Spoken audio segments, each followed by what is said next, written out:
السلام عليكم ورحمة الله. أشهد أن لا إله إلا الله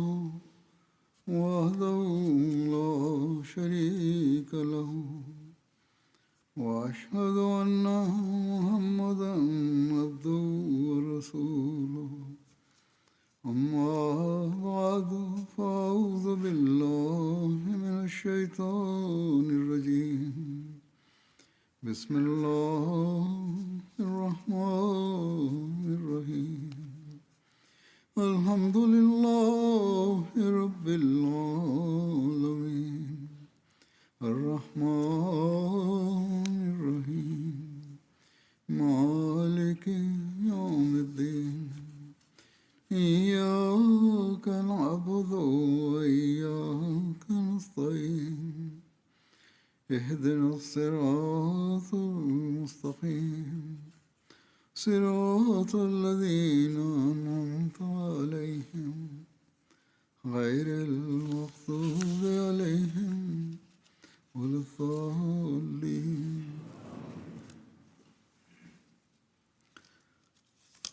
حضرت مسیح موعود علیہ الصلوۃ والسلام کی شفقتوں Bismillahirrahmanirrahim. Huzur say,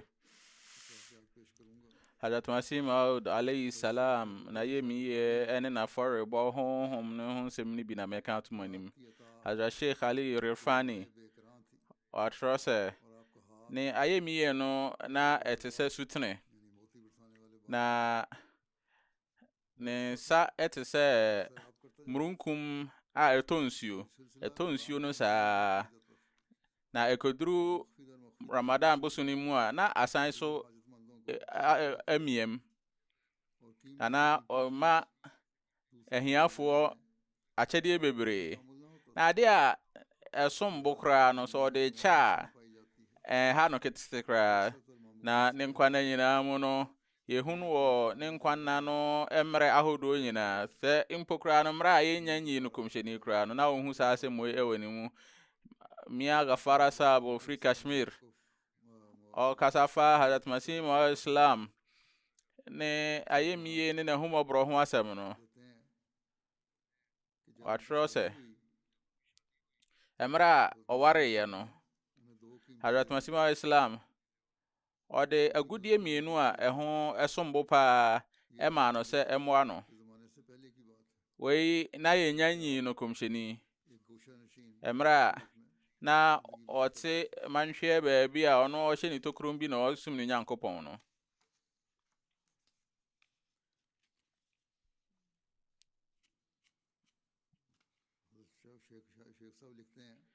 Hazrat Sheikh Sab asan atworo se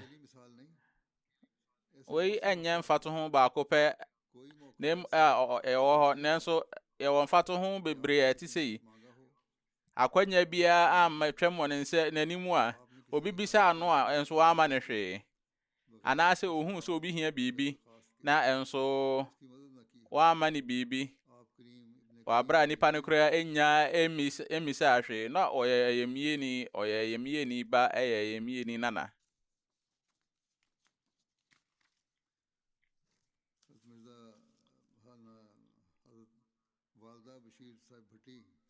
Hazrat Walida Bashir Sabati ononso achoro se osedakro Hazrat Amirul Mu'minin Hazrat Khalifatul Masih otosumienu Hazrat Mirza Mahmud Ahmed na oware na marasi ni obabi ede ban eba Hazrat Imam Mahdi alayhi salam fi esha sese wo obo na de ohwehwa ne se yebema ne bibi sika bi na aware emre sa na omo amamre de etie na emra Hazrat Imam Mahdi alayhi salam ehu ye no anaso otie no okachrom so monka nkyere ne se ma omo ban na ewo ha na enso no yebema ne bibi ti omo anu be se rupia no be ahanum na abaya ne ka se awobrem na ewoyi nti ya na awode me enti omano entoma nso a yede ko awo nanso amana amo ne ban no wo ho Hazrat Bashir Ahmed Sab nso akyerem se ade a ɛsɛ fato yadwene so pa edi kan ɛne sɛ na Hazrat Imam Mahdi alayhi salam enya ade a ɔno ɔwɔ atade bi a ɛno na ɔpɛ paa na nkrɔfoɔ ɛkyekyɛ no ntade wabra o mapam awie coat pajama ne de ka ho Sheikh Rahmatullah Sahab Lahori enana otai edisa ntade no eba na ode ban so ana Hazrat Imam Mahdi alayhi salam eno na ohye nanso eno achi no na ono anso timi eme pam bi ma no na na botre ne nso so no na ono ankasa na eto na wakyekere sede na ntade no eba no sa na ode kyekyɛ nso nkrɔfoɔ bi eba besrɛ no ana ode akyɛ wɔnom otimi echa na efe no ekoba ne sɛ gye sɛ ɔno akɔpam bi foforɔ enti obi a ɔwɔ otimi etin samase no bɛte aseɛ sɛ emere bi kura no obi bae bɛka kyerɛ ne sɛ ɔnkyɛ no nataadeɛ wabra na de aka ne no Hazrat Masih Islam eka kyerɛ onipa bi sɛ na me wɔ Quran bi ɛwɔ hɔnom a ne nkyerɛeɛ no ani da hɔ paa na me ni gye ho paa na mmom obi bɛsrɛ me enti me de ma no sɛ de ɛbɛyɛ a ɛnkɔba ne sɛ ma ma ne hwee obi sa asɛm ne so ma fa ma no Hazrat Qureshi Sheikh Muhammad Sab a ɔde nkrata kyekyɛ chitirasa ɔno na ɛde post office ni a ɔde nkrɔfoɔ nkrata akɔma wɔ no no frikadian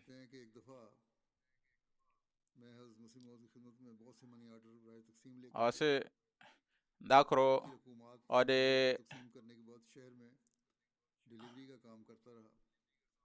ɔde sika nkrata bebre eba money card money order eba Hazrat Imam Mahdi alayhi salam ho na ɛsɛ wɔmo ɛkɔkyekyɛ Hazrat Imam Mahdi alayhi salam amane kɔkyekyɛ na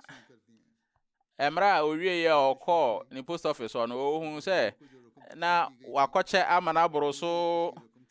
rupee insia na postmaster no ne ɛfrɛ no Aladat na onye obi a ɔpɛ Ahmadi asɛm koraa na asɛm a ɔka ya ne sɛ kɔne ko bisa Mirza Sahab na gye saa rupee insia no ɛbra na me mpɛ sɛ mɛkɔ dan so post office master no o kan ya ma bansa gye sɛ mɛkɔ nti ɔkɔɛ no na asɛm a ɔka ya ne sɛ huzur ne ma yɛmfom so makɔkyɛ amana boro so rupees insia na huzur asɛm a ɔka kyɛ sɛ me ankasa koraa no minim rupees dodo a minyaeɛ na ɛno nso koraa no me de akyekyɛ awie nanso ade a we obi a nso ye hia ni enti ma memfa ma wo ma memfa o 6 rupees no rupees nsia no memfa ma wo we ekyere Hazrat Imam Mahdi alayhi salam na homobra no wo ne na yemi de ma obi a Hazrat Mir Mahdi Hussein Sahab nso ese dakro Maulvi Muhammad Ahsan Sahab o bisa me sɛ memma no Chashma Masih no ne copy baako na me ka kyerɛ ne sɛ Hazrat Imam Mahdi alayhi salam ka kyerɛ me sɛ ya na ma me nkyɛ ma ne nsa ɛsɛ sɛ me gya bi wɔ office sɛ de ɛbɛyɛ a aban ne bebisa bi a metumi anya bi ama no nti sɛ obetumi akɔsrɛ kwan wɔ Hazrat Imam Mahdi alayhi salam hɔ de a metumi ama wo ebi nti Maulvi Sahab ɛtwerɛ kɔma Hazrat Imam Mahdi alayhi salam ana de tɔfa boni ɔse me hwehwɛ Chashma Masih no ne copy baako ɛwɔ office hɔ na me hia baako na ɔmo se aka enupɛ ɛwɔ hɔnom nti sɛ ɛnhaw de anka yɛma me baako Hazrat Imam Mahdi alayhi salam ɛka kyerɛ ne sɛ kɔ na kɔgye baako na ɔsan ɛwɔ krataa ne so ɛha nso wohwɛ a wohunu sɛ sahabafoɔ ne nso so no na ɔmo nso ɔmo pɛɛ mu ɛka nokoro nyinaa kyerɛ Hazrat Imam Mahdi alayhi salam sɛ de osi pɛɛ mu kaa sɛ nwoma no ɛyɛ aduonu ɛwɔ office hɔ no wei ɛyɛ ade a wapɛ mu aka biribiara nukuredie na monhwɛ Hazrat Imam Mahdi alayhi salam no nso so na yɛ mie sɛ ɛwom sɛ na ɔma hyɛda de ato nkyɛn nwoma no ɔma hyɛda de ato nkyɛn firi sɛ ebi ho behia wɔ ɔnom nanso obi bisaeɛ no ampɛ sɛ ɔbɛ ma ne no asi bɔne Pandit Mahan Lal saa mmerɛ no na ɔyɛ babunu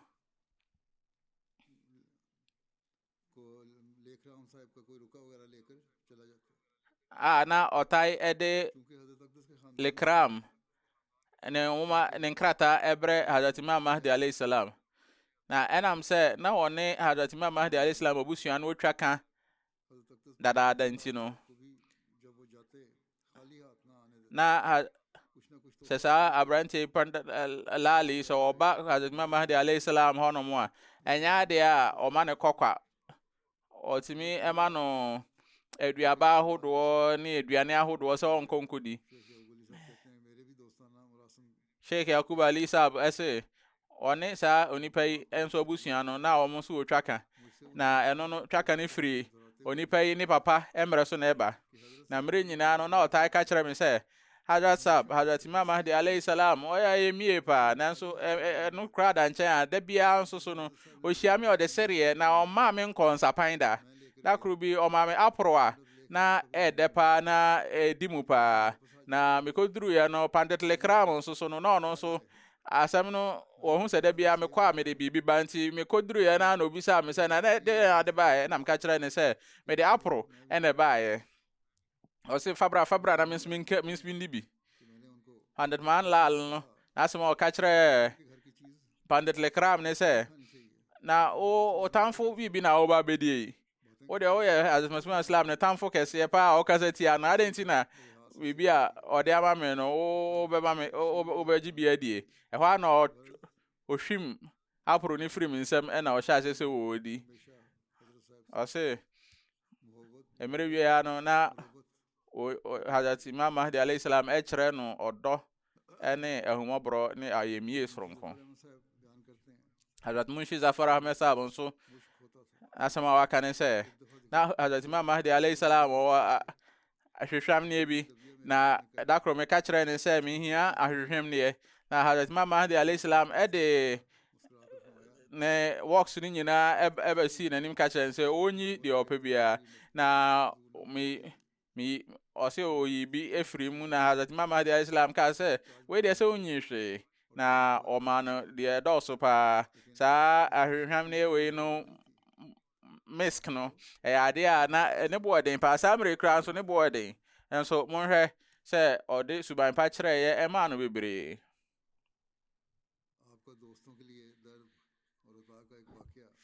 na ɛyɛ awa na ɔwɔ nakomam ɛma ne nam fofoɔ Hazrat Hakim Nuruddin Saab nso ɔse me yere ɛwoe na ɛda a ɛtɔ so nson no bɛyɛ sɛ Maghrib mmerɛ no me yere no na ne ho ɛfemfem no saa mmerɛ no nso na yareɛ ate enti ɛma na asɛm no ha me paa enti yɛyɛ Maghrib wie a na mekɔ Hazrat Imam Mahdi alayhi salam hɔ ɛna meka kyerɛ ne sɛ wei ne gyina berɛ a me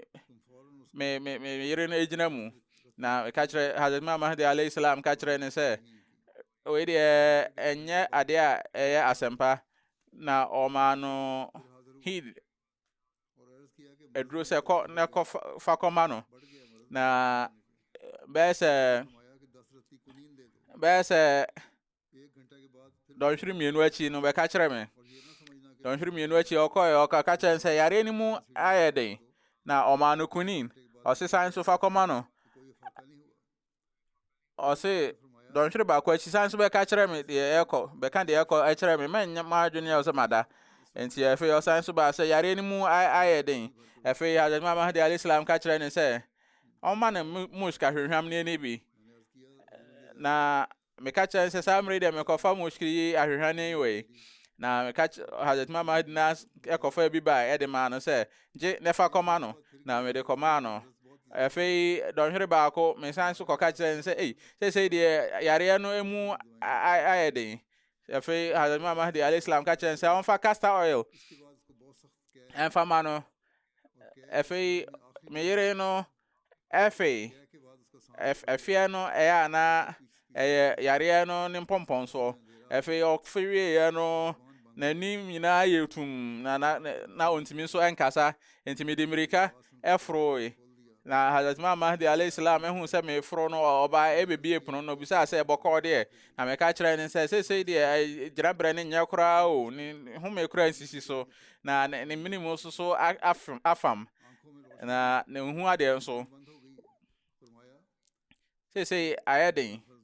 na Hazrat Mahdi alayhi salam e ka kire ne se ewiase akoni nyina no ye de aye adwuma so anye se de aka empaibo o de ekọ min sorry kopim se nyankopon ebema ne ho atọ no min pagya me team free from kopim se nyankopon ebema ne ho atọ no na okọ hwie no ka kire ne yere se de me koda o onipa no contractor no age contract no a wo ba baye o se be se anajo desium no mienu ena oba fie be kan asasem no ena oja na yere no honum ekokoda o se adechi ye no oti se chance bi ye dede o sore ye no na me yere no ena o siesie edem honum a ohuhuru nkukum na mbisa se ba ne se o ka chem se o de se no wada be se don hwiri mienu achi nyankopon e kire ni tumi wo me so alhamdulillah rabbil alamin we echre Hazrat Imam Mahdi alayhi salam na yemiye ene eyawa na ewo ni mu edema ne nanfofo Hazrat Sheikh Yakub Ali Sahab nso atro se Nihal Singh Nami jat ni bia na opa Kadian na emrebi na oye asrani na se de na okọ ahomeje a oje pension na one pay jamaat na sem kura na Hazrat Khalifat Masih odikai ane Ahmadiyya form penifo ni bi wo kura no a ode o makọ aseniwia etwa ntrato o so na one nkrofo kabom didi Ahmadiyya for atem na mra no ode asem akọ asenibia na o kunti Ahmadiyya no ekoba ne se no ohia ahwehwam na emosk no misk no ohia bi na enya se no onya ontimi enya bi na so ade ane bo eden pa sa mre no na okoko bo Hazrat Imam Mahdi alayhi salam punum se ope misk ahwehwam na bi wa bra na oyo obi a otan jamaat ne pa Hazrat Imam Mahdi alayhi salam hu oka osre no wan twetwe na asekura na okọ ni dem na oka kire ne se twen me ba me de bi ba na o de best 10 kilos kilos best do de by bre no Hazrat Sheikh Ali Yakub Sahab so atwere se emra yare ti atese ewo oman mu no Hazrat Imam Mahdi alayhi salam said nyankopon na o kire no o hyase so oboaboa edrobi ano ya friend tayriya ke ilahi na said na nyankopon kire no sa pepe na o keka bom na samre no na onfa ayaresa eho nimdie na womo ewo honom samre no onfa nya adwuma lemom no said nyankopon ebo na mane no kasa kire no na ode ye na ode ni o mapa bebre egu sa edronim na mra edro no krado no Hazrat Imam Mahdi alayhi salam ode akoma pa ehase se ode ocheche na wenje simpo akra mfiro bia ho da impokra no na nkrofo a omuni Kadian ho kra no no asan so de ni sika asan so de smart post de koma wo no obi esre ne se ohia bi na ode dodro kra na chen de nipa ne hia de koma no Frani Sahab o se ono akasa so okobisa bi na Hazrat Imam Mahdi alayhi salam ma no bebre pa teriyaki na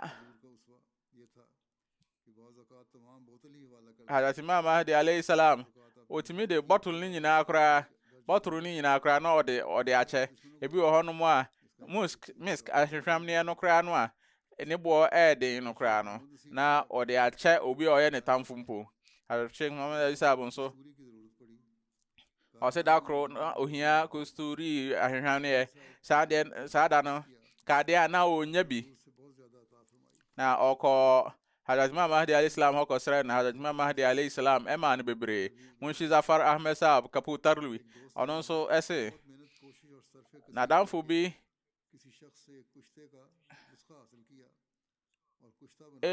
bone ho modern kope edrobi ena ode koma Hazrat Imam Mahdi alayhi salam na bibisa madam fone se onkyere me edrukro wan kan edrukro no ankyere me na me ko Hazrat Imam Mahdi alayhi salam honom bisa no se mi madam fo bi edrobi ebrel na o ka kyere me se o me dem honom edro no esi honom na se de osi ye no so atworotworo amame eno so eda nkyɛn obetimi afa akọ na me fai na me de call madam fo ne honum ka kyerɛ nse ade na bisa wa pɛ sɛ obɛka no hwɛ ene ye de ama me yo na onipa na ba Hazrat Imam Mahdi alayhi salam ho ebebisa me sɛ ebebisa ne sɛ ade no ade na ode mai na Hazrat Imam Mahdi alayhi salam ka kyerɛ ne sɛ obisa me na me de ma no na o ka sɛ uhia nuro sɛ de si eno a o de he me papa atwotwo no bebre nti opebia je na nso so fakoye odwuma ode che no kwa Hazrat Mufti Muhammad Sadiq Saab o chro wona krata bi mu edema Hazrat Imam Mahdi alayhi salam se na yere enyem enti no ontimi enye aduane enti mesrawo se enkametimi enye aduane ewo Langara Imam Mahdi alayhi salam no ankasa ne mukase enti Imam Mahdi alayhi salam etworo ma ode na ohwe mukase ne so Langar ne so se Mufti Saab debia no ma no abomu a edimu pa emfri Langar hanom Hazrat Muhammad Ismail Saab nso so atworo se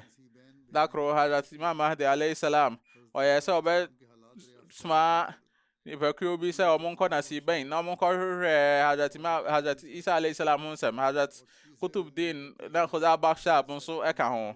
na me papa nso Mia Jamaluddin Saab nso eka sa nipa no ho omo ye CCC na omo eyi sankrofo yi na Hazrat Imam Mahdi alayhi salam mo obia rupees aduonum na oma wo baba isa wo munko na enso echire esanso eka chom so mo munko na eba ne sa ni no me papa ede sa rupees aduonum no eko se Hazrat Imam Mahdi alayhi salam wode koma no na Hazrat Imam Mahdi alayhi salam ka chen sa ade a ede ama obi awie no yen sanso nye emra me papa eba efie no na obeka sa asem we kire me Hazrat Malik Gulam Hussein Saab nso ese 94 and 95 1894 na sa asem si ye na papa bi ewo honum a ope aduane no apa jalsa no baby na obeka se shabdig aduane bi a aduane papa ede omo ede esi so enam esi so anadwini nyina enoa ene atosode ahodo na Hazrat Imam Mahdi alayhi salam ka kiro mo se de omo epe no de opebia no omo emfama no na ontimi nya na de enti omo ko to ne mani bi free batala na omo to nam ne bi so yo kade an hono mo a nti omo to omo nso ewo soto ede ebai ena omo disi so enti Said Nasamuddin Saab na said de osi epe no sa pepepe ena omo no aduane no ede ma wonom anopa Hazrat Bashir Ahmed Saab nso aka se Munshi Zafar Ahmed Saab eka chere no say o chro bre no mum say jalsa salana dakro na o musika asa samre no na o muni chanda se de ya jeje no samre nti Hazrat Masih Islam no ankasa ena sika ebeba ne ho no na ode eye bibia Alamir Nasir Nawab sab ona na eda no oda mukase no ano langar na no enti oba Hazrat Mama de alayhi salam ho be ka chen se de ni oma no asa ena sika nso asa ade achi a yenya hwe emfama hoho no ka chere on se kode ko yi kona ko je meyere agudi de ebesun bia na fako totonioma koton na fa totonioma enti ofai ena ode ekoji iska ana se ode okoton ye ena ode timi de to nioma efei na anu achi no osan so mirsa esan so ebai se estran so hweni ho dia me to ye no mitimi to ye no nioma na asan so ase na asan Hazrat Mama de al-Islam ka se nioma na ye won yetimi ye dini na agba afore se no ehun hia se be bibia biu de eye ne ahoho no nyankopon ti no maba ha no nti omo nyankopon ahoho ye begya ma nyankopon no aye ne nhyehyɛ ase ade echi ye be se do no nkron anase no otwe ode krata free post office ba no oba ye no na okuta money orders bebre nkrofo sika na asma atonkra bese rupees rupee oha bebre na nasem omo kan se yen timi ama na nso ye pese ye de we de boa jalsa no na nipa kakra bi ewo honum na sasemi esiye na Hazrat Mama de al-Islam ka se said onipa oyewiase ni no odi sika bi esia owo ahotoso bi se ne ho kire no a obetimi enya sika ne ho faso no sa na obi ono so de na ahotoso tu nyankopon so no nyankopon no aso ema no ebi ede ya adwuma omra de ho akire no amra o kan se omoye nyankopon ne ahowo no jidi se obo mpaye setie bia na nyankopon so akire na humobro Adamir rahmatullah sabun so aka se Hazrat Mama de alayhi salam na aka se ayare ene ekom aka abom ena eba enso nipa adwene enko nyankopon so nipa ewu emra na yare no atiatese no na Hazrat Mama de alayhi salam ta aka se wo hadith mu se Hazrat Mama de alayhi salam ne pen so no ekom kesi ebesi nyankopon komsheni sallallahu alaihi wasallam ni nyankopon ano hoba no ena ewie peyo na wakache Hazrat Khalifatul Masih awal enso kache mu se onko pe enuane se de obetimi apedodo obetimi apebia sa amra no na langar hon sutu no na ehye Hazrat Mama de al-Islam no akasa ensa na wakache Hazrat Khalifatul Masih awal odika se onko no onko toto nuane emra wakache Maulwi sab na Hazrat Khalifatul Masih odika ono so akototo nioma na sika nso enoso na Hazrat Masih Islam eton ne dem nioma nyina na omano rupees ahanson say onfa nkoto sheet with sabra no na rupee ahanson no sika kese pa enti mo sabon so esma obi say onko na Mirza Ismail sabon so osma no so no so nkototobi na bekanir ebiabi na ehonum ekom no den pa nti omo firi honum eba ka de an be omna bia mo bisabsa say aduane na Hazrat Mama de al-Islam ka say mre bia say omo to pa no langar honum roti na obi obebisa aduane bia ye ma no roti ni bi eni mo bia nko sapan anche bia na aduane a omo eto ye ni na asan na Hazrat Mama de al-Islam ka say e ka sa kire honum say enye mere bia na eba ne se esese mutumi ebo afori sei na munya sa nkyerɛ we aye na soronko ede ma agidifo no Nyankopɔn emmoa mo na muntumi emmo afori na ɔma mo hu nhyira enti sika ɔmobobo sika no sa amre no na ɔmutumi ede to nneɔma ne bi esan so to aso ede to paano no ema nkrofo edi obi a na ekom de no obeba bia no onya bibi edi na Hazrat Imam Mahdi alayhi salam eka se ahunu ko wankra tem se nipa do se na ewu nipa do se na ewu bia we mu na omunya aduane ni na oka sa asem we pa se Nyankopɔn emfa ne homobro ngu wo mo so na obusa mi Nazimuddin se aduane no wo hono mana kuzuru se amre so kra no ekombe wo emiamia amaya hodo bi omu entimi kra ento aduane anase aduane ni mponi honom na nkrofo ewu kom Nyankopɔn adom na jamaati nsoso yetimi eboa sa nkrofo baabi ebehuhu asem bia na nkrofo nso bo afore wo sa kwan so Nyankopɔn mu asa nkrofo na omo bo afore no omo bo afore wo sa kwan so no Nyankopɔn emmoa omo na omo nso mo omo nkoso mo homode Hazrat Qazi Nur Muhammad Sahab nso akase Hazrat Amirul Mu'minin Hazrat Khalifa al-Masih otasumi no ne penso ho asem na okay asena onene o jamaat baako na me sua de free ne honom ewo Darul Masih mu Hazrat Mubashir Ali Sahab na ekra de Hazrat Masih al-Islam na ono tu emanefo na yete de oka nyina nso ya se menkai ho hwe na Mullah Nur Muhammad Lur ono na okoto fla eba isam eba ema de ye pano na dakro mi hu se Hazrat Imam Mahdi alayhi salam ode sika ebere aba ewa aboso bi mu na obi mu se eje wankan mpo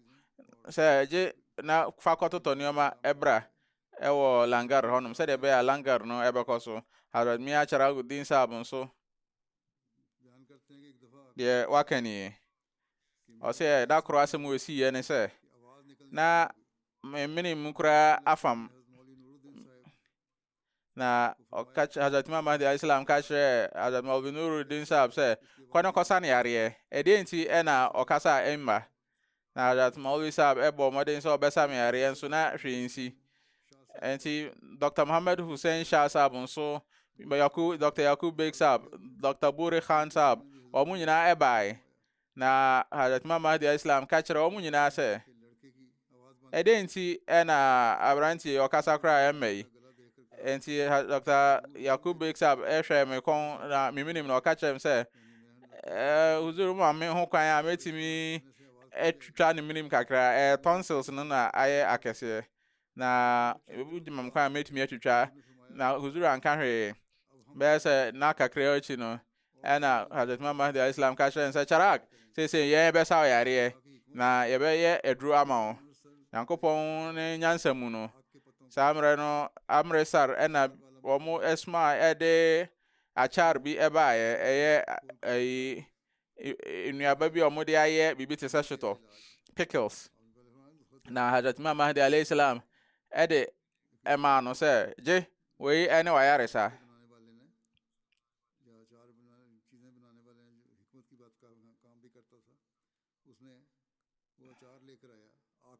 na ode we pickles no ema no na omo edidi a na ono ankasa eyi kakra na odidi aka nyina amame na ede pa nso ti na Hazrat Imam Mahdi Islam no ankasa edi kakra na medi enso so me hoto me enti Hazrat Imam Mahdi Islam ede ni na emame se minko na minkodi na medi enso me hoto me kra Hazrat Afzal Beg Sahab ono so na sama wakane se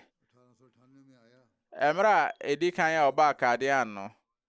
1898 mu no me papa Walid Mirza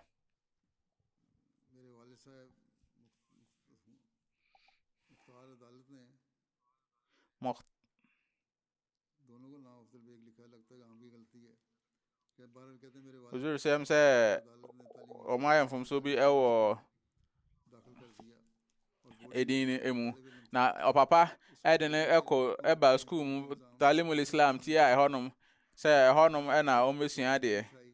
na कि मेरे वालिद साहब nkola no ने anom wo इस्लाम school ni mu का no जिक्र o किया। mo na o mo mpaduane no a o mu di no school mu no इसके enti me बाद papa ko उन्होंने ka che Hazrat Mama de alayhi salam say nkola no mo ni nyi school de duane no से ho मिला करे na Hazrat Mama de alayhi salam ka che say o mo say no से ye de aduane be free fie e na ye de abre o mo आम और enti मशहूर be wo so me bebre na ye de aduane free Hazrat Mama de alayhi salam fie na koma o mo a ye de Khwaja अब्दुल रहमान साहब कुछ aduaba ho don so e ka ho ने Khaja Abdurrahman Sahab Bashir अहमद साहब को Kashmiri बताया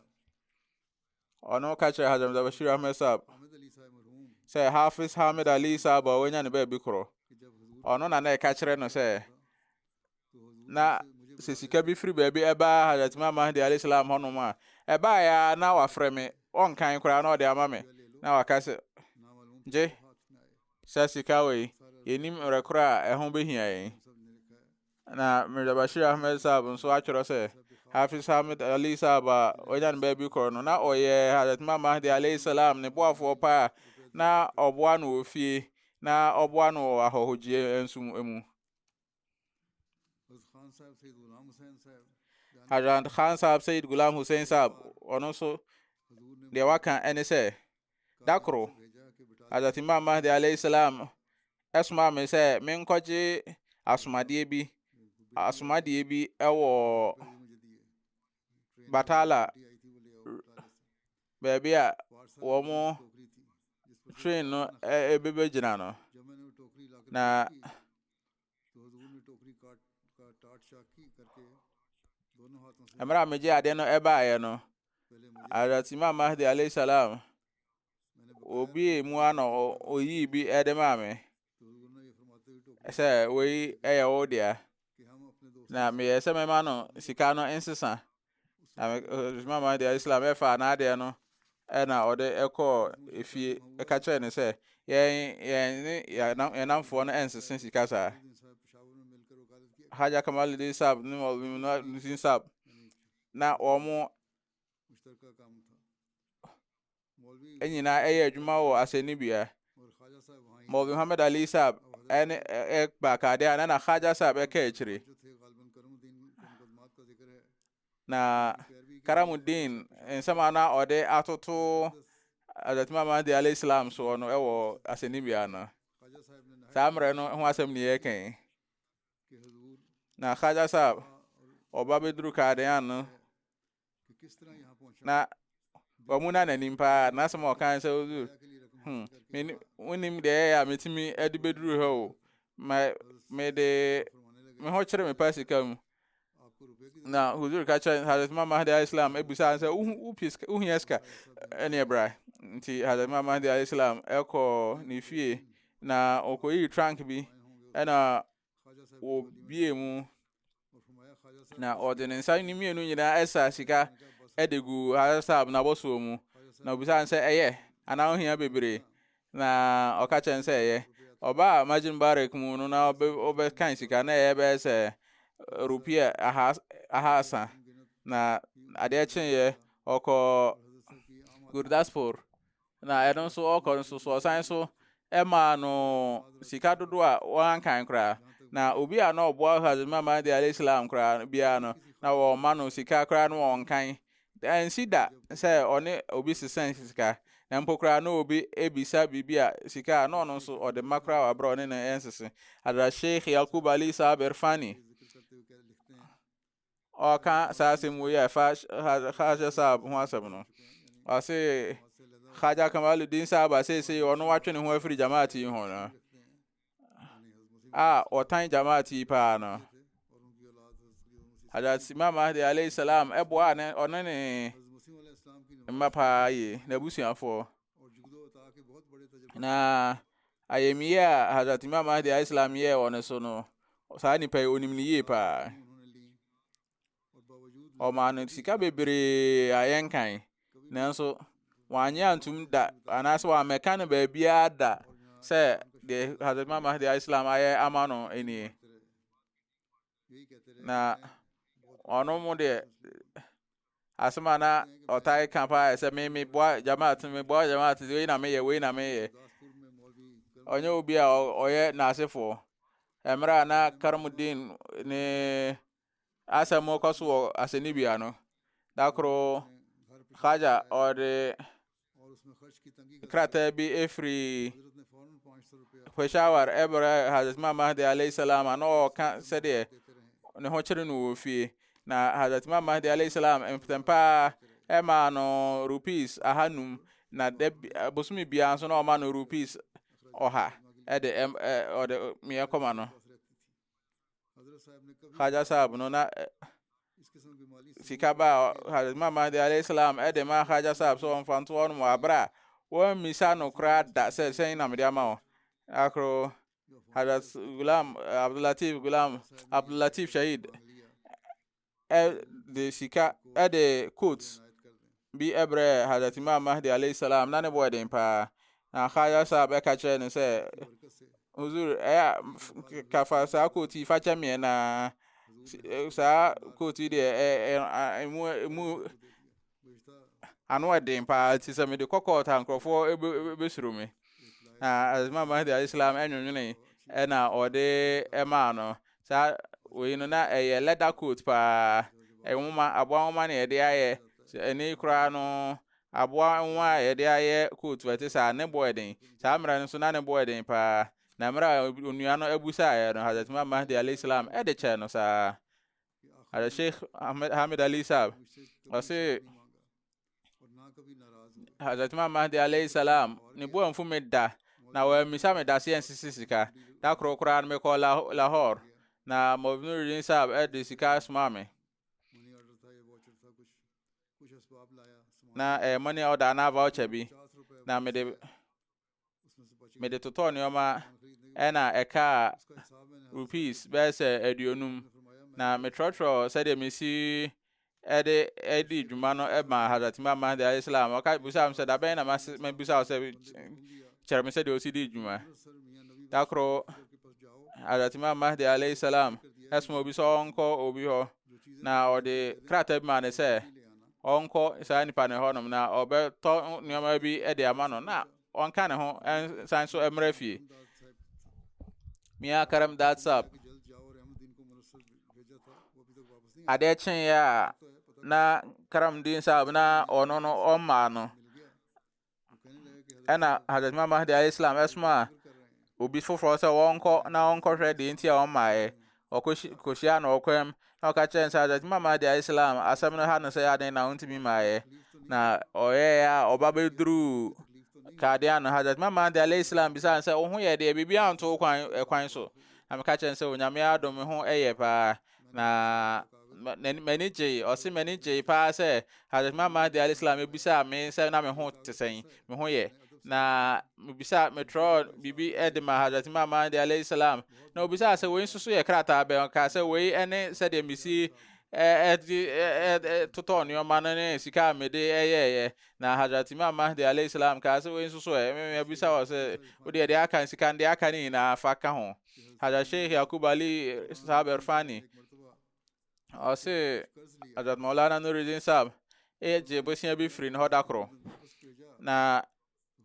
oji free Hazrat Imam Mahdi alayhi salam ho na mra eba ya oye se o kotuaka no Hazrat Imam Mahdi alayhi salam o ampesa akra na busa ansa o adwene o se mimi sika no esono no na esono su sika na Hazrat Sheikh Yaqub Ali nso se kopem emra Hazrat Imam Mahdi alayhi salam e kan so ekomsheni no na nkrofo ehun se nyankopon aka kire ne se ahemfo ebehwehwe nhyira o ntomamu no na nkrofo etai ko bisa no ntoma no se o mo pen ntoma nkrofo Hazrat Imam Mahdi alayhi salam na o mu bisa ne bebre edru mebi kura no a na de atade e hye no nko a eka na de aka nyina o de ache Hazrat Sheikh Yaqub Ali Irfani sahab Wasimir Abbas Ali sahab Hazrat Imam Mahdi alayhi salam ema no kwan se on fasika bi nya adwuma we Hazrat Imam Mahdi alayhi salam ne ehum obro ne na yemi Mirza Nizamuddin Mirza Imamuddin o mo ye tiafo pa omutia Hazrat Imam Mahdi alayhi salam pa na omo ye na busuafo nso de nanso da bia ombehia bibia ombebisa Hazrat Imam Mahdi alayhi salam na oyema omo sa pepepe dakro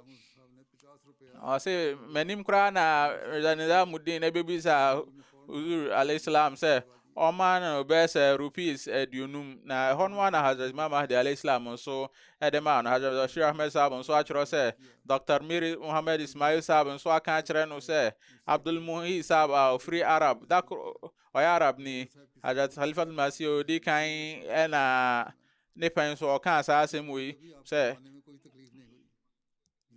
ankoba ne se me ho achre me da krokra ewo mra Hazrat Imam Mahdi alayhi salam penso wa bra maka achre Hazrat Imam Mahdi alayhi salam na wa ma me de chen de mi hia ewiru kra na me nye me misa no kra no wa ma me bi ewo msa Hazrat Khalifa al-Masih di kan ono so yobi anensem eye pa krofo nyina nimsa den so da wontimi nya mane nuru Hazrat Imam Mahdi alayhi salam den simi tro kra ta koma ne se ewom se wa ba be ye khalifa de nanso sa kwan we so de wontimi nya se de Hazrat Imam Mahdi Islam no ye no na Hazrat Khalifa Masih yodi kan so o sha obwa me obi kan ho asena nso me de Nyankopon din se wontimi en fa omo ntoto omo ho kra timi fa ne ntoto Hazrat Imam Mahdi alayhi salam ho kra dakro obi be wi emo efri Hazrat Imam Mahdi alayhi salam ne fie na krofo ehun no dede ebo ni dede na Hazrat Masih Islam o ye adwuma wo ne dem ote dede no na opie baaye obehu se oba bia ne ho ne oba bia chese komo ade no ama ne ho adokro no na omo ebo ni dede no obisa se de na aye no me hwa no akom de no na omo ka kire no se obewia ka kire se obewia mo ka kire se we de se kom na de no ode aba bewia mo ma ne bi enka ho mo ma na aduane Bashir Ahmed Sahab o se obi oye opre ne ho no wan hwa obeka se Hazrat Muhammad Islam ne ye no ebema onipa no aso o hye ne kutu pan wo ade wianim krononim na enso obi a wo adwene na beti ase se we yatame miskin etame miskin ho asem ne ye ka ho asem Hazrat Muhammad alayhi salam ono ani sika na nipa no so no oye bia oye hia bru aba hadith mu se no obi eba na se ono oba na se obewia de na se ne ho kire no a otimi ema no bi free se onpe ne ho kire no pa we say kwan we so na odi komse Islam echi Allahumma salli ala Muhammad wa barik wa sallim.